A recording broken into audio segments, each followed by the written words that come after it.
Oh, that noise.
Welcome to Become an Industry Celebrity. I'm here with Katrina. It's going to be a great day, great show.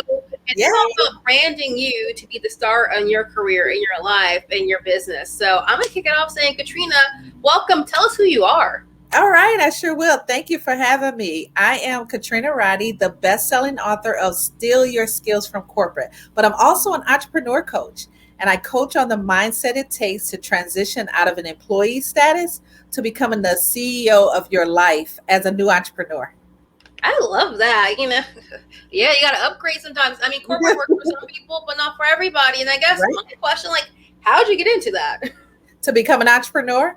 Or even to become an entrepreneur coach, help people go from corporate to entrepreneurship, because that's really niche. Yeah. And I think it's a special skill to have. Oh my God. So I spent 30, I like to say 30 plus years in corporate insurance. So my entire life, from the beginning of working at the age of 18, all the way up through 30 years, you do the math, for 30 years, and I spent in corporate. So I literally graduated high school in June and I started working corporate in July because it became one of my classes. I went to school for this very strict business school. And one of my classes was business. And so instead of them just telling us about it, they had us find jobs and that job would report back to your classroom. So I started at a very young age and went through corporate, did the climb the ladder, so to speak, or the monkey bars, whichever book you're reading at the time. I did that and got to a point and I got laid off. Was devastated because you're so used to certain things. And I've seen layoffs before, but because I worked in a very specific area of corporate insurance, you didn't see it that often. I worked in a very high end. We did national accounts, we did corporate accounts, and you didn't see it as often as you may have seen over the years with different departments because we worked and our relationships were with these big companies, and they valued that. But still, just like any corporation, we're still not part of their planning. So we, at one point, they just decided, hey, we're going to get rid of you guys just to see how it works. And that's when I got laid off. There were five people, Deidre, in my department, and four of them retired. They're like, yay! You're like, I'm not ready yet. Like, it wasn't me. I was always the youngest at one point in my career. So I had to do something else. But what I knew for sure is that I was a pretty solid relationship manager. I knew that I was a pretty solid in doing presentations. I had to present to these CEOs, CFOs, the C suites a lot of times with these big accounts. So I knew some of those things.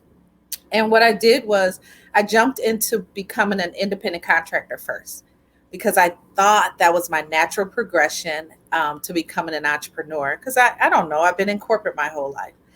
I still wanted the feel of corporate. But what happened was I realized at that point I needed to take my experience and marry it to my entrepreneur spirit because I really wanted to do something.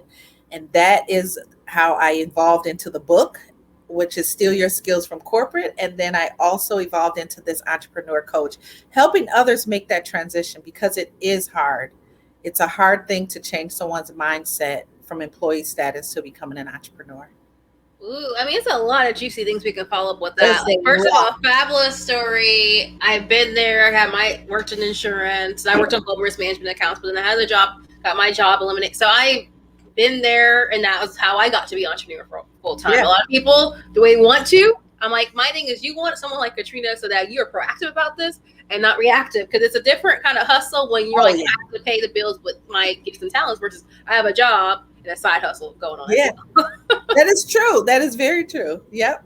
So You I know, agree with all of that. I mean, I was talking to someone earlier and we just talked about that mindset. I mean, you're stuck. Think about this, Deidre. If you have been in corporate, you're used to someone telling you what time to come in, when to leave, what time to eat lunch, who your friends are going to be, who your clients are going to be, and what time we're done with you.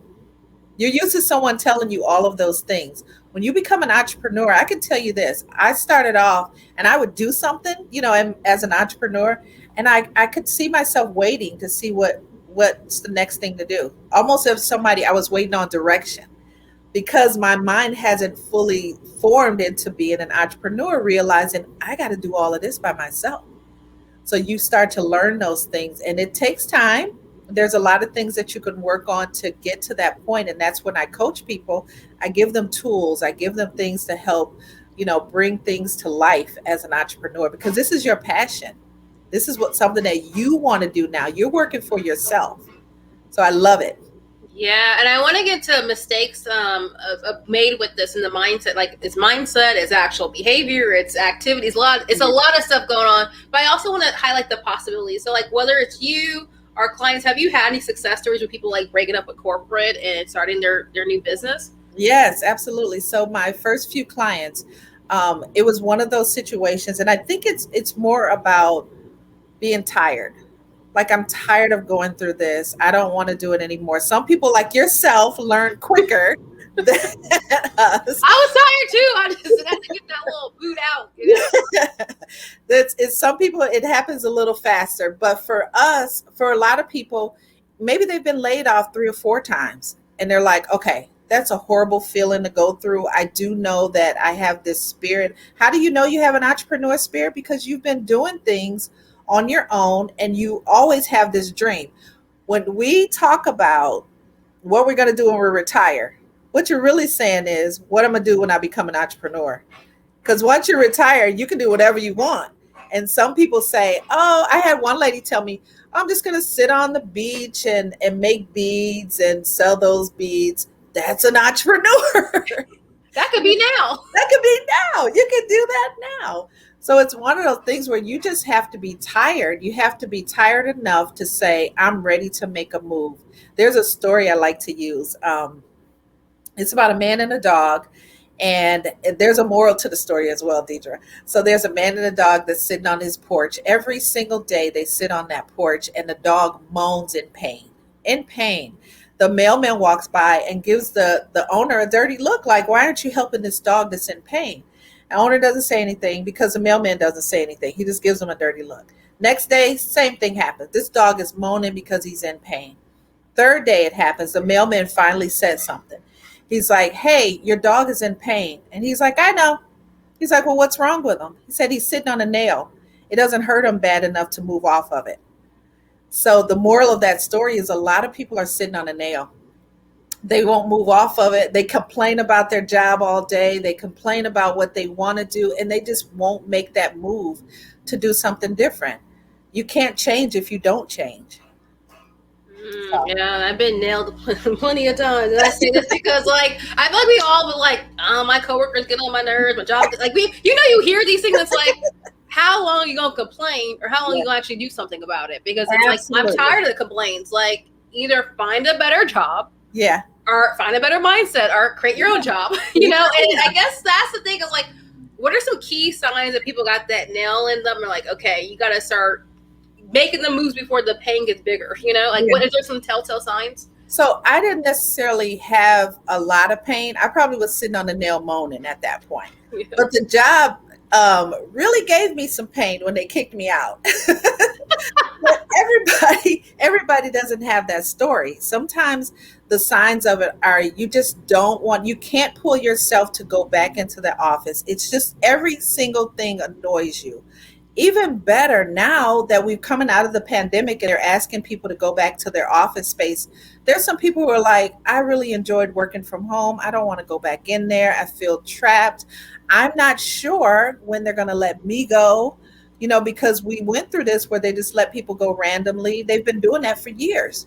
So those are some of the signs. Is this, if you know that you want to do something and you're tired and you just don't want to move forward, you want to create something that's more fulfilling to you. Instead of helping someone else grow their company, you want to grow your own.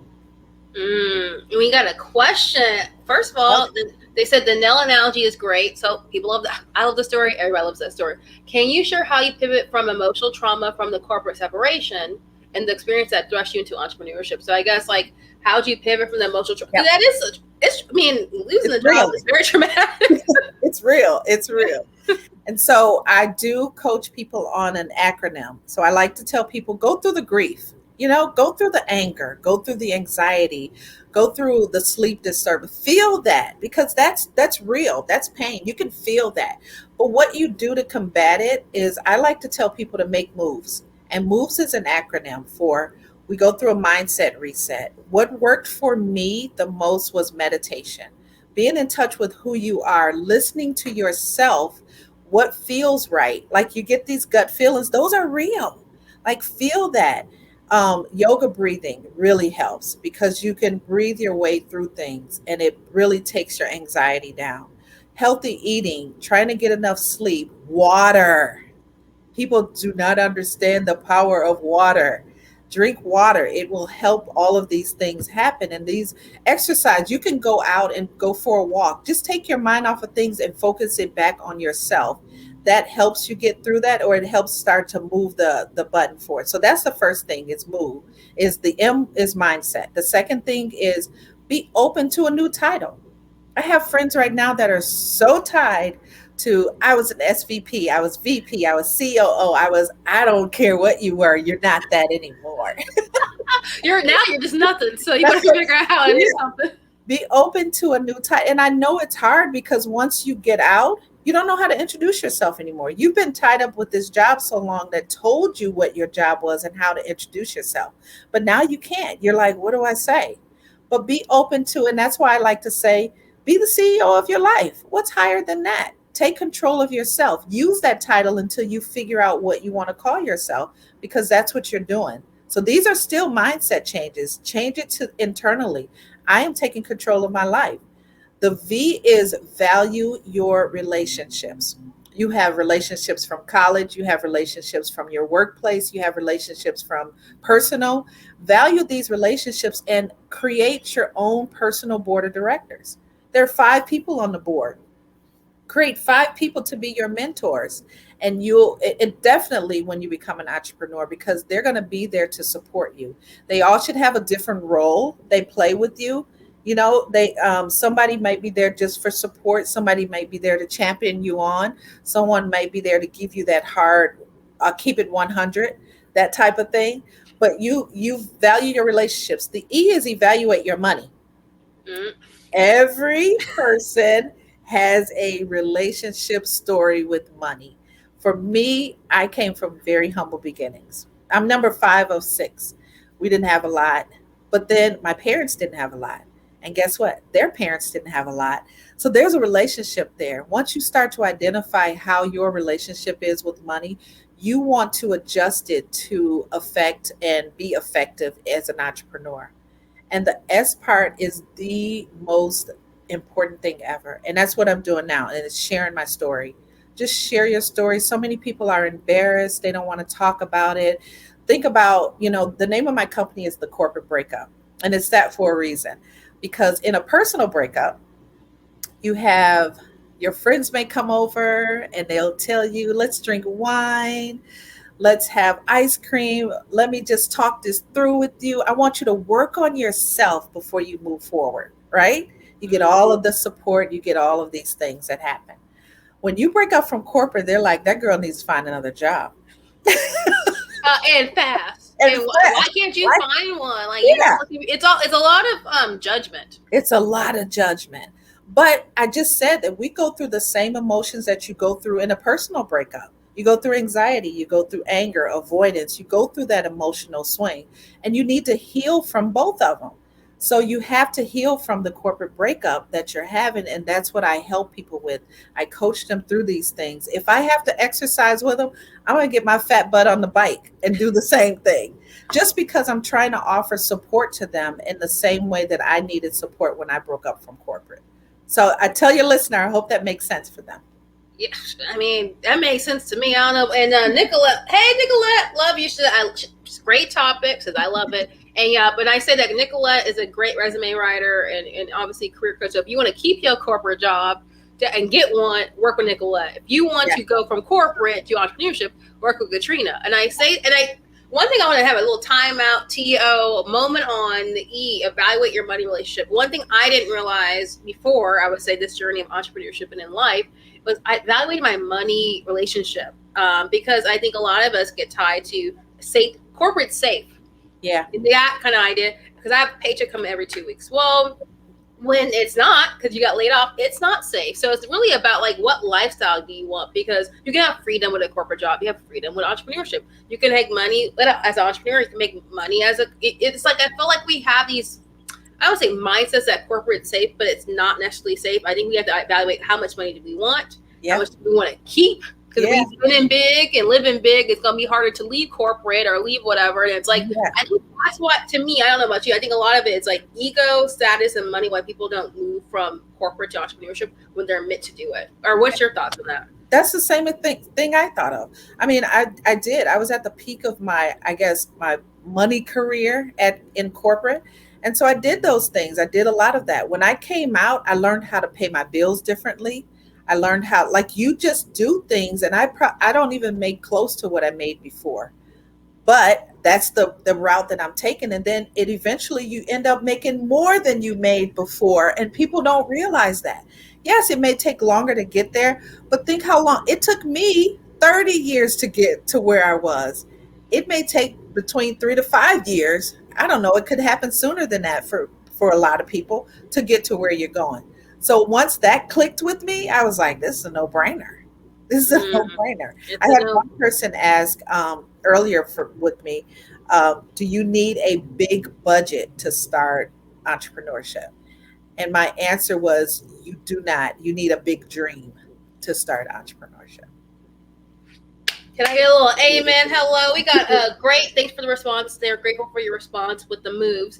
Thank What a you. great guest time and meeting with Katrina tomorrow. Ralph, okay, Ralph, Katrina, y'all meeting? Insurance folks, okay. People who are too corporate minded to be any good for their own. That is the thing, is we have to think about mindsets and like I'm harping on money because I think that's a, like the trap of like the, was it the golden handcuff? It's like you Yep. get tricked with stuff, but people will get rid of you any day. Like you're just a number. I don't care how important they think you are. End Yeah. of the day, if they got to make their final numbers, they're gonna go. And I think we have to think now is like, what is the life I want to build? And also the title thing. We're so trained to think that work is our worth, and it's not. No. Work is a mean to having a lifestyle or a Yeah. life that you want. And so I guess, have you found that some people who've been transitioning had a hard time re-identifying themselves outside of the workplace or outside Yeah. of work? That is exactly why I came up with the O in moves. Own a new title. Like, I have people. So, and here's the other thing: you have been told that you are whatever title they gave you, and so you've been told your message. Now, this is their message that you are portraying for them. Before I became an entrepreneur, I didn't have to go share my message on LinkedIn, social media. I didn't have to do any of that. I just had to represent the company. The company shared their message. The company did all of these things. That wasn't my message. Now I share my message. This is the message I want people to understand. Here's the title that I want to take on. Do you know your title right away? Probably not. I didn't know I was an entrepreneur coach. I was just doing things to help people transition into becoming an entrepreneur. And I'm like, well, that's essentially what I'm doing, is coaching them to be an entrepreneur, changing their mindset, helping them change, being supportive during that change. But people get so tied up on what they used to have. For me, and I'm going to tell you a personal story. I come out and I started working as an independent contractor, right? And I had a pretty high level job when I was in corporate. And they were telling me, "Oh, you got to do this and you should do that." And I'm like, "Wait, what? Are you talking to me? I'm not doing that. Who does Susie Carmichael think she is?" That's from Not Susie. that's from Rugrats years ago. Yeah, that's what I'm saying. Like, not Susie. And then they have the new Rugrats. So yeah, yeah, yeah. Yes. So that was, I was just like, how dare them ask me to do that? I was this job. I was an executive. Like, yeah, and you come out because you think everyone should respect that. And they're all like, "Oh, you're just a new person. You're I don't new know on you. the street. I don't know you." And so it takes time to build that back up. If you're not ready to be humbled, you're not ready to be an entrepreneur. What entrepreneurship is every day I'm humbled. Every You day. know, like every day my ego's bruised. Every day I'm, but it's so, and I say that because also you got to face the fact you'll be rejected every day. And you're going Yeah. to learn something new every day. And honestly, if you're doing corporate right, you're probably doing that the same way too. Like you don't take risk or invest in yourself, you're not going to go anywhere. And I do want to harp one more time on the E of evaluating money. Yeah. Another thing I find entrepreneurs do, they devalue their experience and they try to, I have to pay my dues and let me charge only a couple dollars. And it's like, what? Like you are doing all this high level now. Why are you not going out to pennies? Because you have an entrepreneur. Like you should be charging the same, if not more, from your expertise. They don't realize that you have so many people who are afraid of calling themselves an expert. But if I had time, I'd look at, you know what, I'm going to look it up while we're talking. Yeah, If look you it look up. up the definition of expert and you read that to individuals, you're just like, "Oh, well, I guess I am an expert." But they're so afraid of calling themselves that because they feel like, "I'm new to this and I shouldn't charge that much because I'm not good at it." But you don't realize you've built up these skills along the way. You do something better than somebody else out there. I watch these reality shows where they organize these closets and they're in all different color. And I'm like, wow, I could never do that. They do it with ease. And they And love it. they They love it. they love it. I'm gonna look up expert. Look it up, and then we have Nicholas and Mic Drop. And the thing about that too, sometimes you don't. I mean, I think it's an easy way to like get paid for what you currently do, but also don't be afraid to get paid off something else that you desire to do before and haven't done before. I think a lot of us like, well, I'm going for insurance, so I gotta do it. No, you don't. You got. I mean, if you want to, cool, but you don't have to start an agency now because you're out on your own. You don't have to start like you literally can be baking cakes or consulting. Like you can do whatever you want to do, basically. That's a good point because I did come out and I said, well, that's where all of my talent, that's where my 30 years came from. So I might as well stick with insurance. And I did to a certain degree. Like I stayed there because I have licensing there. And then I realized, okay, that was just a job. That was just an industry. And I could still do that, but it's not in the forefront of what I do. So I still do some of it, but it's not the front runner. What I do is an entrepreneur coach. It takes time, especially for me, because I was in it for so long, for others to unthink what you used to do. So they used to still reach out to me and say, "Hey, can you help me with this? Can you help?"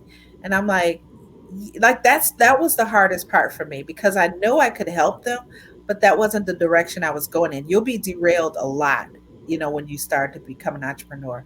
You'll get distracted, you'll get derailed, but if we could focus on our goals as an entrepreneur as much as we focus on those distractions, you'll go so far. Goals over distractions. Yeah, Y'all don't get it yeah. confused. Nicholas said yes, they don't know the hours, they build their skills. Yeah, the equal. So it's like you guys are already y'all get. I call it jobs like paid education. Like you're getting paid Yeah. to learn. Yeah. Why not just think about that? I'm getting You're an paid to learn. apprentice. You're an apprentice at that point. And when you leave or graduate, you can take Yeah. those skills to a new job or Yep. to your own little To company your own and job. live your best life. And the thing is, but don't devalue yourself because you're starting new. You're starting new in this new phase, but you're not new to this. You're true to this. Like, Yeah, oh, oh, what you exactly. got going on. I know you've been talking about different things. Let's talk about mistakes. What's some top mistakes people make when they're trying to break up a corporate? So some of the mistakes that people make, and as well as myself, is you come out. Well, I mentioned one. You come out thinking that, okay, I'm going to do all of this, and people are going to respect me right away because I was the CEO or whatever. That's one of the mistakes you have. You need to be able to humble yourself. But the other mistake you have, it could be tax related. You don't know that you have to build a structure, a business structure, You just know how to work the business. And so there's another story because I love analogies. So there's an analogy I love to use about a house. So I will ask people to close their eyes and imagine the best house they could think of. What's your dream home? And they think of it and they tell me about the high ceilings. They tell me about the marble bathrooms and what color it is, the windows.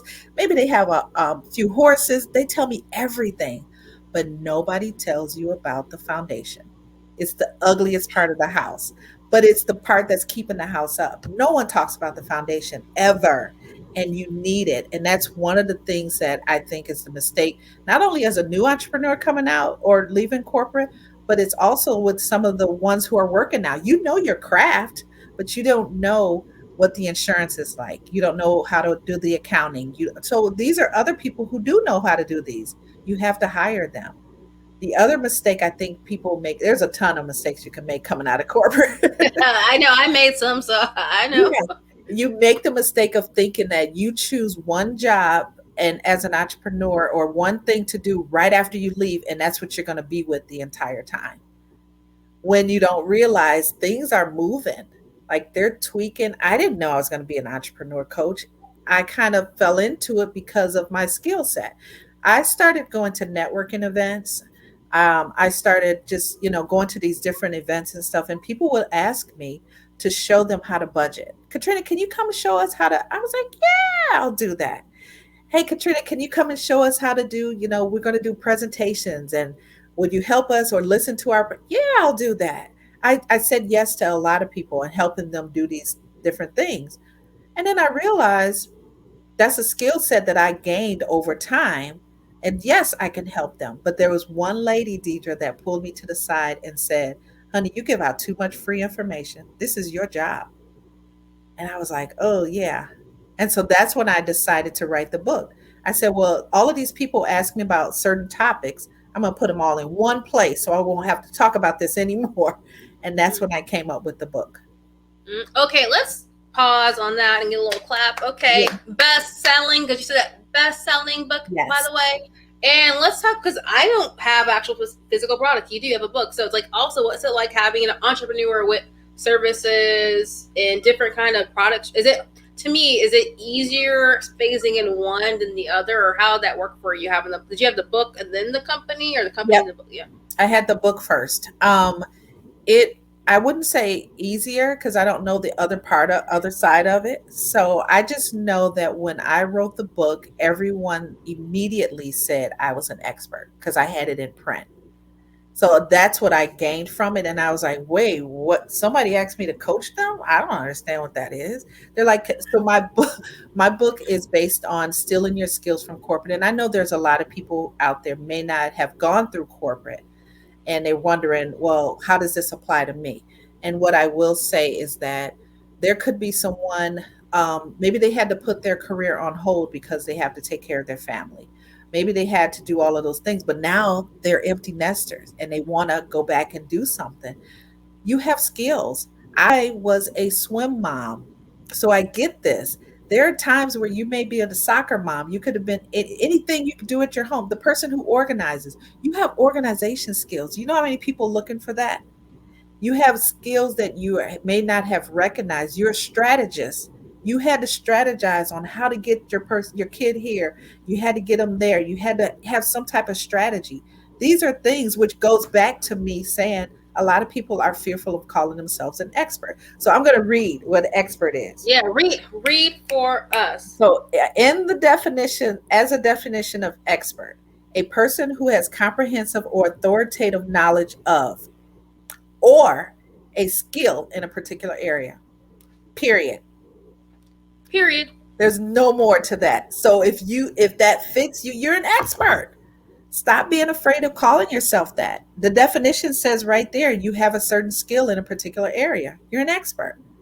So bump up that price. Bump it up. And Nicholas said, yes, I use those in resumes, LinkedIn, profile. Yep. Yeah. Gotta use all that stuff. And Yeah. I think that's obviously why I'm here. I'm all about helping people brand themselves as experts to either get their dream clients, careers, or lives, you know what I'm saying? Yeah. And I think what has worked for you to really brand yourself as an expert, I know the book is one, but like mentally and maybe some like how have you done that and done it so well? Um, I was very, I created a message for myself. What do I want people to hold on to? And what I really want them to hold on to is that there are there are emotional ties to the corporate breakup, and you have to heal from that. So that was my message. Not was, that is my message. I became very clear on my message.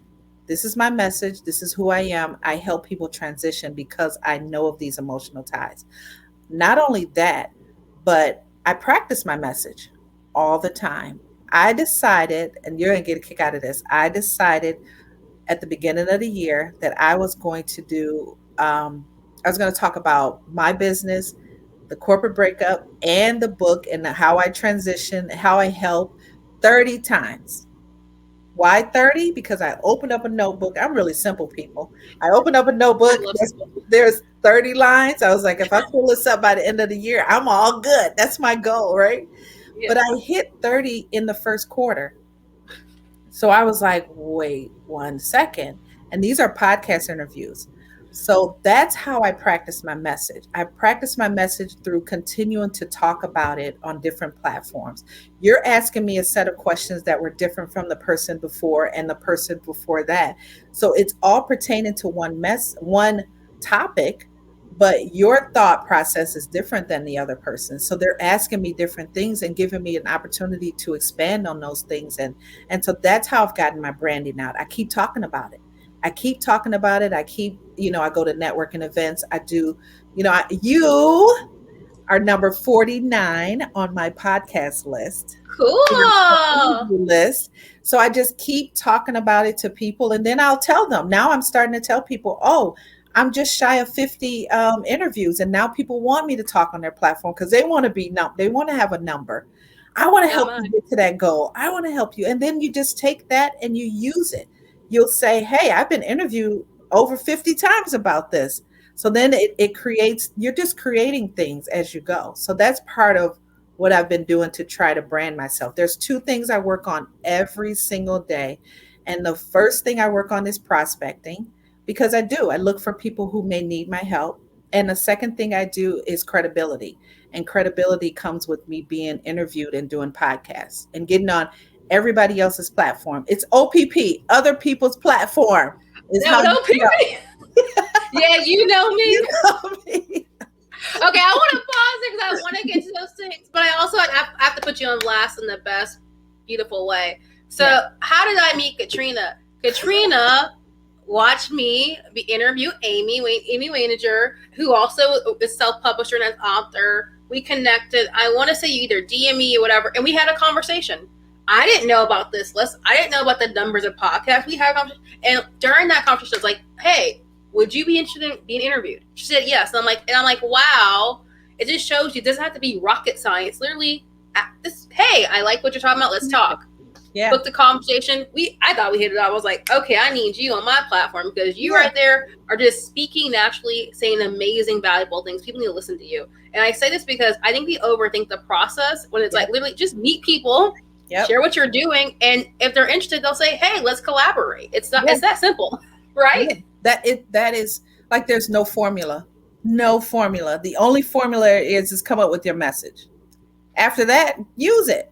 If I had said something that Deidre didn't like, she would have said, oh, that was a great conversation. Talk to you later. But if you say something and you're testing your message and it sticks, she's like, that's interesting. And just go by experience. Remember, you're an expert. So Deidre doesn't know. She just wants you to tell your story. And that's why I think the S part of moves is so important. Be vulnerable. This is an opportunity to be extremely vulnerable. And I don't think we get the chance to be as vulnerable in corporate, in fear of being judged, in fear of not getting that next promotion.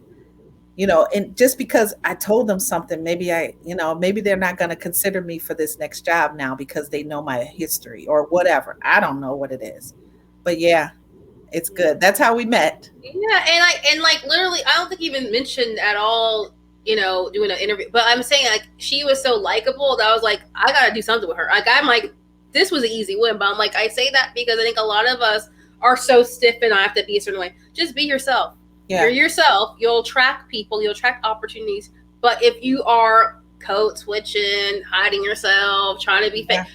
people don't like that, and you don't get opportunities. Is that? Do you find people have this release or openness when they leave corporate? It's like it's kind of like you take your bra off at the end of the day. It's like, whoo, like I'm get to be my real self, and it's like, why can't you be your real self in corporate? Yeah. My 18 hours are over. I could be my real I self, can be myself. and that's the thing. Like, do you find that's also a mindset shift? It's like I can be the way I want to be, how I want to be all the time. Yep, yep, yep. Because even the company that I worked at was so strict. You'd have to, we'd have to be suited up all the time, and you have to like, and it worked for a certain to a certain degree. And they talk about, we have a jean day. We get to wear jeans. Like we were excited about that. We would pay to wear jeans. I That's remember that. Like, because, well, for us, it's like you do the donations on Fridays, like yeah, the Jean Friday. Was that a universal? I'm like, what the heck? But yes, yes, yes, yes. yes. And so now the world is treating Jean Friday the same way they say work from home. Because now you're excited to, I can work from home. I can do this. And then it dies down because everybody's doing it. So it doesn't have that much meaning anymore. But when you leave corporate, you do want to have a certain, certain style so that people will say, okay, she's very professional. But now you can be yourself. I can wear funky glasses and not worry about, hey, what is that guy across the table saying about me? I did check out your frames. I was like, she got some sharp frames. I'm like, I don't know where she got them from, C or wherever, but I'm like, I those. did. Did you even see? I mean, those Yeah. look like some. I have some C frames. So Yes. like those right there are hitting right now, especially with Thank the you. whole look. But let's talk about prospecting, lead generation. We Yeah. all want to. We put a business out. I got a business. I'm gonna make money, and then crickets. So let's talk about corporate professionals before you break up or while you're breaking up. How are you gonna get those clients so that you put it out there and people actually want what you're offering? Okay. So number one is message. You got to have a message because someone has to hold on to that. Number two, that is very close to number one, is you have to identify your client, have an ideal client. And then so what, this is an easier way for people to understand. You have a target audience, right? Then you narrow it down to an ideal client. And then you take it even further to a customer avatar. Create a customer avatar for that person. Something that this person will say. And that's what I did to write my book. Who is my reader? Who's reading this? What kind of person is reading this? And that person, you have to be so specific because in your conversations, you have to be talking directly to that person. I like to call it the pastor's approach for those who go to church, right? You are sitting in the pew and he's talking, and you're like, he is talking to me. That's because he probably is, because those are things that you pick on. Next Sunday, it may be someone else, but your message has to hit your customer avatar the same way. And you build that person, you need to know what age they are, where they live, the demographics around them. Do they have children? Are their children out of school? What's their income like? What you need to know all of these things. What books are they reading? What magazines are they reading? What movies are they going? You have to be that detailed. Do you go into stalker mode? Not really. You just kind of think about these things and just kind of form this person because every time you speak, that's who you're speaking to. So those are the two things you start with prospecting. And then after that, the hunt is on. You go out and you look for those people. You talk to those people. You talk to them and say, hey, I know you read Business Insider. And these are, so those people who do read Business Insider are like, wait, what did she say about Business Insider? What You they know, talk about? what are you talking about on her show? So, yeah, that's how you start to prospect. But then after you identify that person, there has to be a process in place. You can't just randomly think they're going to just show up. You got to go hunt for them. And in order to hunt for them, there has to be a process. So you may say, I every Thursday I'm going to go to LinkedIn and I'm going to look for these individuals and I'm going to prospect and I'm just going to view their profile and see what they do and reach out to them. Nothing crazy. It's nothing freaky about it. It's nothing, no formula. Just reach out and say, hey, I'd like to have a conversation with you. Don't get weird about it, but just say, I want to have a conversation. It's all about what you said earlier. Just be yourself. And if they're your ideal client, Trust me, I started getting emails, I started getting text messages from people who would say, "Oh my God, I did that is exactly what I went through." Because they start to come to you at that point. And why do you want them to come to you? Because these are the people who believe in what you do because they've been through your path. That's why you share your story. And also, these are the individuals who are going to refer other people. I got two clients from referrals of people who they didn't even meet me yet, but somebody else on the platform says, "This lady does this, you need to talk to her." Because Mm-hmm. they know they know their friend, they know, and it's just starting to be natural. It's networking. It is networking. It's listening to Deidre Wright's lives and talking to people on there. I do that all the time, but she has some really good ones. So Thank you. I appreciate that. And that's partly why I do this, for visibility, but also to highlight other people, because I think the key thing is we have to be visible if we want to be found. Whether that's yep, for a job, for yep, a business, for yep, a partner. If you ain't out there, you ain't gonna be found. So it's like I say that because part of this I do is to share information, also to share mentorship, because I do charge for my fees. But my thing is I can give out this information to the public for free. I feel like I'm doing some good work out yep, there. So I say that because you also have to think like, okay, what's going to be available, and not everyone has to do things for free. But I think for me, I want things to be accessible. But also, if you yes, actually want personalized help, then we work together. But I yep, think part of it is attraction marketing. That's why I'm really about personal branding. How do you want to be discovered? But if you are hiding yourself and afraid to talk to people, you're not going to make money. no, you're not. Every person that's an entrepreneur, this is really sad news for a lot of people, but I have to say it. Okay, you are a salesperson. And you don't know it. You haven't identified that you are a salesperson. You're selling your brand, you're selling yourself, you're selling your whatever product you have. And a lot of people are like, "Oh, I'm not really good at sales. I'm not really sure how this is going to work." Because I mean, if you're not, then sharpen up that skill set. Sharpen it up, because that's what you're going to have to use to brand yourself. You're just going to have to go out there. And I love that you said visible, because you can't be seen if you're not out there. So think about this, Deidre. I had to transition from corporate where I said I didn't do any social media. So I was so not into it. I'm still not. Now I'm just forced to do it. I'm like, oh my God, I don't need to let people know I'm making pancakes today. Look at my plate. Look at my plate. Yeah, but it is a necessary at this point. I mean, Clubhouse is a necessary. LinkedIn is definitely a necessary, especially when you start to find this is where my ideal clients hang out. They're in corporate. And the other thing I want to say about prospecting is if you can find what I like to call a COI, or a center of influence. Some people out there are with your ideal client every single day, because that's what their job is. So if I can give you an example of like let's say someone who does insurance for like Medicare, and they work with the seniors, right? Instead of them individually going to look for these seniors all day, why can't you just go to the medical center up the street that houses that does medical treatment for the seniors, and have them help you? They become a referral source for you. So find a center of influence. For me and entrepreneurs, why don't I just go to HR managers? They know exactly when that shift is going to happen at times when, they're going to do layoffs.